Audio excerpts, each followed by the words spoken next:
મારું નામ નિલેશ બુંદેલા છે અને મારી શોપ રાજકોટ ખાતે એસ્ટ્રોન ચોકમાં નવરંગ સીઝન સ્ટોર કરીને આવેલી છે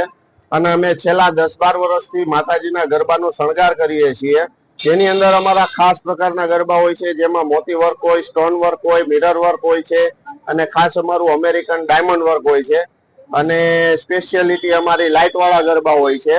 અને હર હંમેશ અમે અમારા ગ્રાહકો માટે દર વર્ષે કંઈક નવું ને નવું લાવવા માટેની કોશિશ કરતા હોઈએ છીએ, જેના ભાગરૂપે આ વર્ષનું અમારું નવું નજરાણું કહી શકાય તો ગરબાને અમે ડિજિટલ યુગમાં પ્રવેશ કરાવી ચૂક્યા છીએ, જે મોબાઈલથી લાઇટ ઓપરેટિંગ થાય છે. ગરબાની અંદર મોબાઈલની અંદર એપ્લિકેશન હોય છે, તેની અંદર તમે ગરબો માતાજીનો પ્લે કરો એટલે એ ગરબાની ધૂન ઉપર આખો લાઇટિંગ વાળો ગરબો ઇફેક્ટ આપતો હોય છે. આપ ક્લેપિંગ કરો તો પણ લાઇટિંગ ઇફેક્ટ આવતી હોય છે અને એની અંદર અલગ અલગ પ્રકારના સ્ટેપ્સની લાઇટ પણ ઇનબિલ્ટ હોય છે, જે આખું એક ડિજિટલ ગરબો કહી શકાય. અને બીજો અમારો આ વખતનો નવો ગરબો કહી શકાય તો દરવાજા વાળો ગરબો છે, જે એકદમ સરસ મજાની નકશી કામ વાળો હોય છે.